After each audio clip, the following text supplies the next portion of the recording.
Hi, welcome. On this video, I'm out here once again with Max, and a good moment in the sense that he's not wearing a muzzle. So again, removing the muzzle, Max starting to become more agreeable, more relaxed. Even right here as I'm talking, there's a bike coming down the street, so I'm going to turn him, and I'm going to start to work him right now, right away, right here.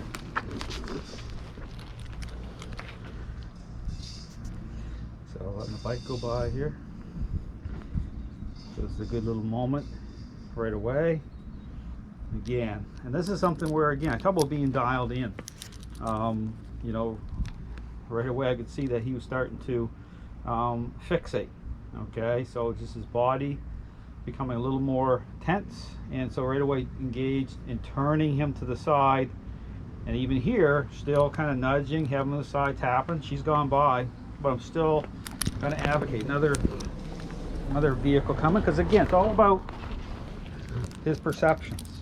Okay, it's about getting him to start to connect as a follower. So here, but again, no muzzle in the sense of, I talk about the issue about trust, you know, but by way of, you know, of advocating a proper role. So, you know, the issue about trust is that you could seemingly trust a dog that has a incredible amount of control, is ready to bite somebody because of how you're perceived. So I'm talking about real trust through, again, being perceived the right way.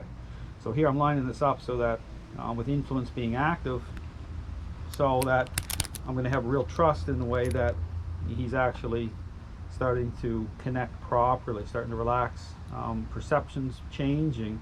So that's where real trust, that's what real trust is about. So here, my thing with taking the muzzle off of him comes through as he's at a certain level where I know that, you know, he's not going to express that type of level to try to redirect onto me. Now here's the thing, still in situations with other dogs, to right here, and here's the interesting thing, he's right here getting very reactive, because what happened was when I took his ability to connect with the girl on the bike, he's more desperate now to want to make up the difference. So a car went by, he really wanted to flash around quickly. So I'm going to keep him right here for a couple minutes, because this is kind of a good example of a dog trying to make up the difference. Okay, so he's more desperate right now to want to be able to fixate and express. So when that happens, again, you'll know that because when, say, a bike goes by, you break that type of connection, and then something that he typically wouldn't want to invest at a high level on, such as a vehicle went by, he's really going over the top. Okay, he's like really wanting to connect because he's getting more desperate. Okay, he knows what you're doing. So here, you have this whole issue with the muzzle is, you know, the muzzle will still go on him when I'm near, say, other dogs in a very, you know, very close in for a while.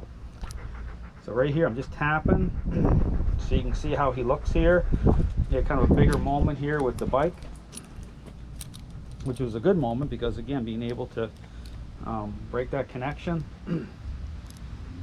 So I'm just now, another vehicle's about to go by here, because he knows it. His eyes are shifting, and see right away he's trying to, you know, he's trying to get his head swiveled, and again, not allowing it. So we're going to hang here for a couple minutes for sure, until he starts to really relax. So this is one of those things with still about relationship change. Max is very much used to being allowed to connect when he wants to connect. So this is about me starting to speak the right language with him, with influence being active.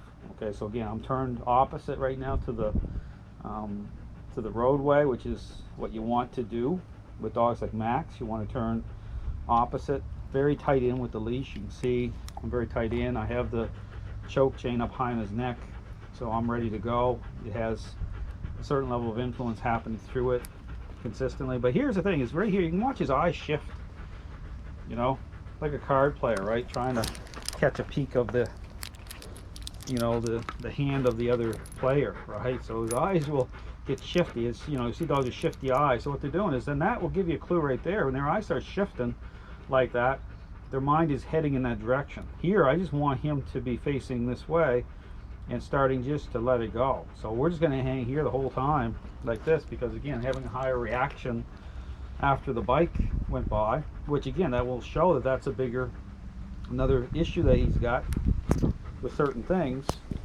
And then he got more desperate just when the vehicle went by. So but the second vehicle went by, less so starting to kind of diminish even more. So we're just hanging here. We're going to hang here for another couple minutes. I like for another vehicle or two to go by here, and we'll see. I'm just going to take our time here and hang out. We're in a nice shady area, so I have my big oak tree coming right over top of us here, so the ground is cool and it's really nice and shady here. So the Florida heat, you want to kind of be aware and not go onto the hot surfaces.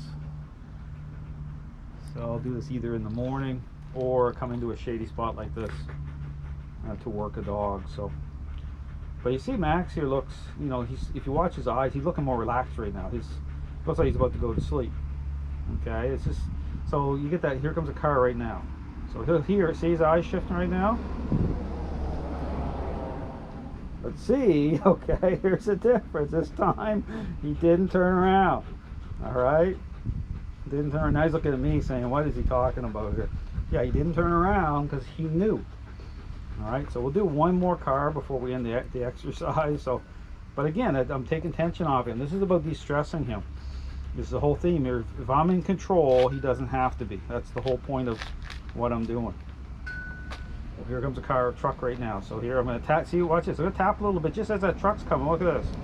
See his eyes shift. Look. See what I did there?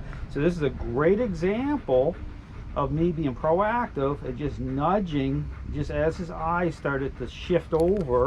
And he came up. He wants to get out from me. Put him back in. But again, doing this all without the muzzle on, which is good. So again, that was a great example. Max is doing great, but this is a really good kind of example of, you know, of revealing a dog's state of mind. You know, you think about the bike. I broke that connection. He didn't like it.